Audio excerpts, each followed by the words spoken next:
अस्सलाम वालेकुम मोहतरम नाजरीन और सामीन, उम्मीद करता हूँ आप जहाँ भी होंगे अपने प्यारों के साथ खैर आफियत से होंगे। मैं इस वक्त चाइना के दारुल हुकूमत बीजिंग से आपसे मुखातिब हूँ। आज ईद उल फित्र का मुबारक दिन है। ये खूबसूरत दिन अपनी खूबसूरत किरणों के साथ इस वक्त तलू हो चुका है। मैं तमाम दोस्तों भाइयों को दिल की अताह गहराइयों से ईद उल फित्र मुबारकबाद कहता हूँ। आज मैं आपको ये दिखाऊंगा कि बीजिंग में मैं ईद उल फित्र की नमाज के लिए कहाँ जाऊंगा, वहाँ पर कैसा एहतमाम होगा और मैं कैसे जाऊंगा। आइए मेरे साथ, मैं आपको इस व्लॉग में मुकम्मल दिखाऊंगा। मैं अपना फेस स्कैन करते हुए यूनिवर्सिटी के गेट से एग्ज़िट ही हुआ कि बाहर बस स्टॉप पर बस आन पहुंची थी। बस में सवार हुए, आप देख सकते हैं मोबाइल स्क्रीन के जो है वो डिवाइस के ऊपर क्यूआर कोड स्कैन किया जा रहा है। यहाँ पर किराया ऐसे ही दिया जाता है, जब आप ऑन बोर्ड होते हैं तो आप इस डिवाइस को अपना क्यूआर कोड स्कैन करवा देंगे। ये अलीपे के ज़रिए आप इसको स्कैन करते हैं और आप इसमें जब उतरेंगे तो ये दूसरी साइड पर ये क्यूआर स्कैनर लगा हुआ है। आप जब ऑन बोर्ड होंगे तब भी आप स्कैन करेंगे और जब आप उतरेंगे तब भी आप स्कैन करेंगे। इससे ये ऑटो कंसीडर हो जाता है कि आपने कितना सफ़र तय किया है और उसके मुताबिक ये ऑटो डिडक्शन हो जाती है। और ये चाइनीज़ सिटीजन्स का ये शनाख्ती कार्ड है जो वो लगाते हैं और उनकी पेमेंट डिडक्शन हो जाती है। और फॉरेनर के लिए आप ये अलीपे के ज़रिए ये क्यूआर कोड का इस्तेमाल करते हुए आप अपना किराया दे सकते हैं। हम हाँ पहुंच चुके हैं मस्जिद के बिल्कुल करीब। चारों अतराफ से फूल प्रूफ सिक्योरिटी का इंतज़ाम था, बहुत ही खामोशी थी और सिक्योरिटी एहलकार हर तरफ से तैनात थे। देख सकते हैं आपको ये साइकिल स्टैंड नज़र आ रहा है जहाँ पे काफ़ी सारे साइकिल जो हैं वो पार्क पे लगे हुए हैं। ये चाइना में चाइना गवर्नमेंट ने पब्लिक को ये सहूलियात दी हुई हैं कि आप थोड़े सफ़र के लिए साइकिल का इस्तेमाल कर सकते हैं। आप इस साइकिल को अलीपे में इस्तेमाल करेंगे उसको क्यूआर कोड स्कैन करते हुए, और तकरीबन हर 1 किलोमीटर के बाद इसका पार्किंग पॉइंट है। आप यहाँ से अगर साइकिल लेते हैं तो आप तकरीबन 1 किलोमीटर के बाद या जहाँ भी आपका दिल चाहे आप इसको दोबारा से पार्क कर सकते हैं। तो ये लोकल पीपल्स के लिए बड़ी ही अच्छी सहूलियात हैं और इससे गवर्नमेंट को एक अच्छा रेवेन्यू जनरेट होता है। ये मस्जिद का गेट था, हर तरफ मुख्तलिफ नेशनैलिटी से लोग यहाँ पर आए हुए थे। मस्जिद के गेट के ऊपर बहुत ही बड़े हाई किस्म के सिक्योरिटी स्कैनर्स लगाए हुए थे और हमने अपनी चेकिंग करवाई। क्लियर करवाने के बाद हम मस्जिद के अंदर पहुँचे। यहाँ पर कैमरे की निगाह से महफूज किया जा रहा था कि कितने लोग आ रहे हैं।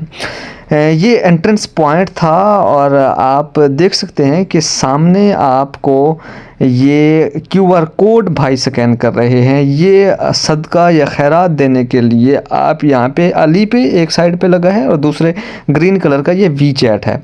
आप जिसको भी आप इस्तेमाल करना चाहें, वी चैट चाइना की सोशल मीडिया ऐप है, तो जिसके ज़रिए भी आप पेमेंट करना चाहें आप पेमेंट कर सकते हैं। इस मस्जिद में औरतों के लिए और मर्दों के लिए इंतज़ाम था। अलग-अलग मंजिलों के ऊपर इंतज़ाम किया गया था। तो जैसे ही हम इसके अंदर पहुँचे तो बहुत ही बेहतरीन रेड कारपेट के साथ इंतज़ाम किया गया था। इतना ज़्यादा रश था कि शायद ऐसा सोचा भी नहीं था कि इतना ही ज़्यादा रश होगा।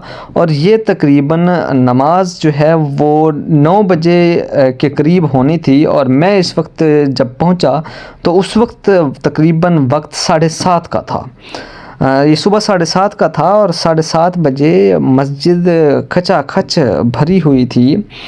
आगे की तरफ हम जैसे गए तो काफ़ी लोगों से मुलाकात हुई, उनसे सलाम दुआ हुई। मुख्तलिफ़ मुल्कों से आए लोगों से बात करके बहुत अच्छा लगा। उनकी तरफ से हमने ईद की मुबारकबादें वसूल की, माह रमज़ान की मुबारकबादें वसूल की। यकीन करें ये दिल को छू जाने वाला, ये दिल को भा जाने वाले लम्हात होते हैं। चाइनीज़ कम्युनिटी भी वहाँ पे मौजूद थी और सब लोग खुशियों में अपने चेहरे पर खुशियाँ लाए, पुरसकून एतमाद में मोहब्बत की निगाहों से एक दूसरे को देख रहे थे। अब हम जगह ढूंढ रहे थे कि हम कहाँ बैठें। मस्जिद के बिल्कुल अंदर कोई जगह ही नहीं है, हर तरफ सफ़ें जो हैं वो मुकम्मल हो चुकी थीं। ये परेशानी का आलम था कि 7:30 बजे आए हैं और नमाज 9:30 होनी है, 9 तक होनी है, तो इतना रश है तो हमें कहाँ जगह मिलेगी। खैर हमने ये देखकर हमें ये बहुत अच्छा लगा कि यहाँ पर इतने लोग रब की बारगाह में हाज़िर हैं और बैठने की कोशिश कर रहे थे, लेकिन जैसे जैसे वक्त गुज़र रहा था लोग जौक दर जौक आ रहे थे। बांग्लादेशी भाई तमाम पाकिस्तानियों को सलाम पेश कर। आप देख सकते हैं इस वक्त मैं मस्जिद के सहन में मौजूद हूँ और यहाँ पर कदम रखने की जगह नहीं है, रश इतना है। अभी हम अंडरग्राउंड चलेंगे, उस स्टोरी के अंदर बिल्कुल इसी तरह रश होगा। आइए आप देखते हैं।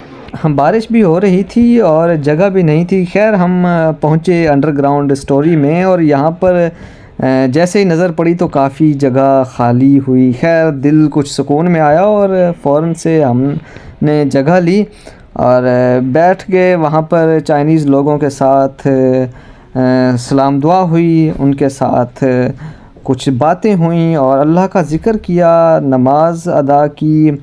और नमाज अदा करने के बाद अब हर शख्स जो है वो वापसी का सफ़र शुरू कर चुका था। ये आप आ रहे हैं।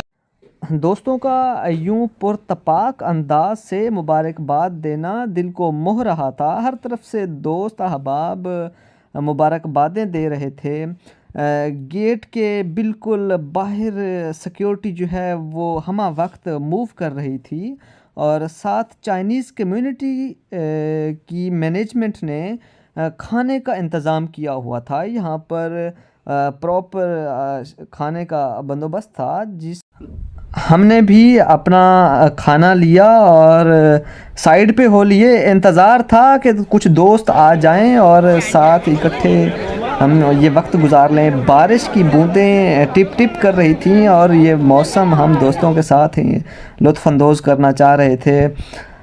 बस ये सिलसिला यूं ही चलता रहा। ये रश आहिस्ता आहिस्ता कमी की तरफ बढ़ता चला गया और बाहर लोग एक दूसरे को मुबारकबादें देने में मसरूफ़ थे, कुछ खाने में मसरूफ़ थे। तो ये बहुत हसीन लम्हात थे जो दिल में दिमाग में नक्श होते गए और आँखों से देखता गया। और इस मौका पर वो दोस्त भी याद आए जो यहाँ पर मौजूद नहीं थे। मेरे वो दोस्त पाकिस्तान में हैं, मैं उनको इस वीडियो के ज़रिए सलाम और दिल की अताह गहराइयों से उनको दोबारा मुबारकबाद देता हूँ। और बाहर यहाँ कुछ लोग खाने में मसरूफ़ थे और कुछ मिलने में मसरूफ़ थे। हम भी हो लिए नहर के किनारे जो मस्जिद के बिल्कुल सामने था। मौसम बहुत सुहाना था।